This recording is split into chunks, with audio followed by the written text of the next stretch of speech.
I think we're realizing now how much the entire world, forget about the US, but the entire world relies on China for their products, for manufacturing. It is, yeah. The fact that the factories are closed now, or they closed the factories for like, they're already closed for like what, 8 weeks or 10 weeks now, and a lot of small businesses, for the bigger businesses, the Apples and all the stuff, they have a lot of money and they already said that it's going to be affected, but not probably as much as the small business that depends on products that are manufactured in China, shipped to the US, and all of a sudden that's not happening. Right. So I mean, yeah, I think people don't have a hard time, or not a hard time, but don't always immediately think about the ripple effects.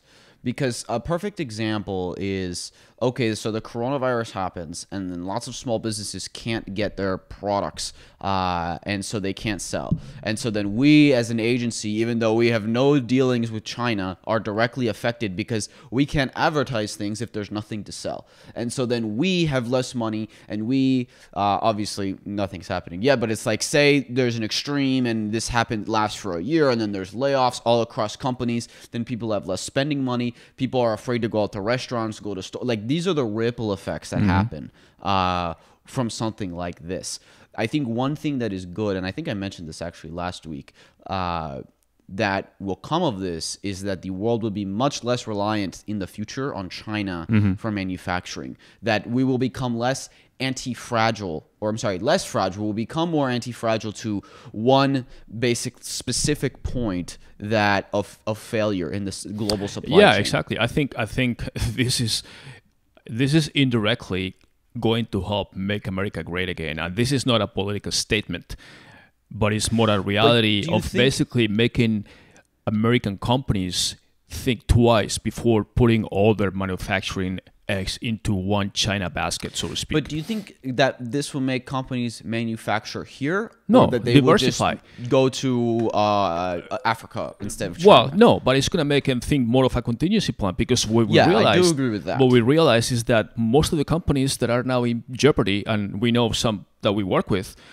are actually don't have a contingency plan. They say, oh, everything is in China, or even if it's one component that is critical for their product, without that component, you can create your product. So you need to have a plan where you say, okay, yes, I prefer to manufacture in China because it's cheaper, whatever. But I also have a plan to have another company in Mexico or in India or in this, or maybe if it's not in the US. Yeah, obviously in the US, but the US always has more expensive labor, even though there's nothing more expensive than not having a product to sell.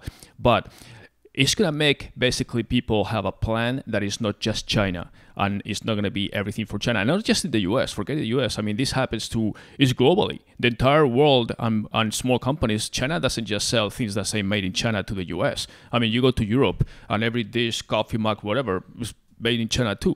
Lots of textiles and things like that. So you need to have a contingency plan, and this is going to have big repercussions in China in the long run. Because they rely, I mean, the whole trade deal, America is the biggest consumer of Chinese products. And that was the whole negotiation between the US and China with Trump and President Xi Jinping. Right. To even up the unbalance of the trade with China and the US, and then at the end they signed up phase 1 of the agreement and all that, and everybody's happy. Well, now that's out the table, because now Chinese government is having a bigger issue, that is basically shutting down their factories, and they're not producing, manufacturing, or exporting anything for the last 6 to 8 weeks, and who knows how long it's going to happen. They say that they opened the factories again and all that, but it's going to start trickling, and people are going to be much more careful about getting products from China. They are already looking for other plans to export or to import from other countries. So this is going to have a much more longer effect than any trade negotiation that each country may have with China. Yeah, I think I wrote about this a little bit in my weekly newsletter earlier this week. We'll put a link in the show notes. There's an excellent write-up by a guy named Adam Townsend, and he's a global trade expert, but especially when it comes to China. And he's been talking about how within 5 to 10 years that China was certainly going to have some type of major recession, just because of many things, and it gets a little complicated. I don't want to explain the whole thing on the podcast, but that basically at some point their currency was going to collapse because of how much they manipulate it and how little value it That's actually a whole has. other topic we're going to get into briefly. Right, and basically he's saying the coronavirus or COVID-19, whatever, has accelerated what might have happened in 5-10 years to it looks like it's happening right now. Because China's whole game was, okay, we have this currency that we completely manipulate and print at will as needed to do whatever we want with. And we're trying to turn our literal fiat fake BS currency into real assets. So they're buying tons of real estate in the US, in Europe, anywhere where you have hard assets. They're the world's largest buyer of gold by far. So they're basically trying to The largest owner. and oil too. Yeah, the largest owner of real estate and land in the US that is not an American entity is the Chinese. Yes, I know. And They're the biggest buyers of real estate in recent years in the US absolutely. and Europe too. Investment groups. Not just that, but also bigger companies. Few people know that AMC Theaters is owned by a Chinese investment Marriott. groups. Marriott Hotels, Starwood before, owned by a Chinese. GE is actually owned by a Chinese investment group. Even though it operates headquarters in the US, the majority stake is actually by another company that is owned in China. Gaming companies.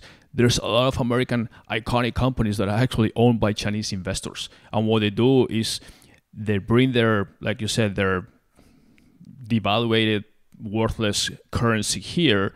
They buy something, and then the American seller converts that to dollars because it's perfectly legal. Therefore, you convert the Chinese currency into dollars, and then money is laundered in a legal way, which is something that was part of the deal that Trump was trying to avoid or limit, in the future with the negotiation, that part, and limit how much those Chinese investors could actually bring their money here. What the Chinese were doing, to give a simple analogy so people understand, is obviously there's a currency conversion rate from the yuan to the dollar, okay? And so they were basically offering, because American real estate sellers are like, I don't want yuans. What do I do with that? Then I have to convert. I don't know what to do with that. So the Chinese were saying, okay, you're selling this. Let's say the property is worth $1 million. Okay, we'll give you 1.3 million worth of yuan, which nobody is going to match that price. And then you can just convert it. And so the American seller is happy and the Chinese are happy because they just turned basically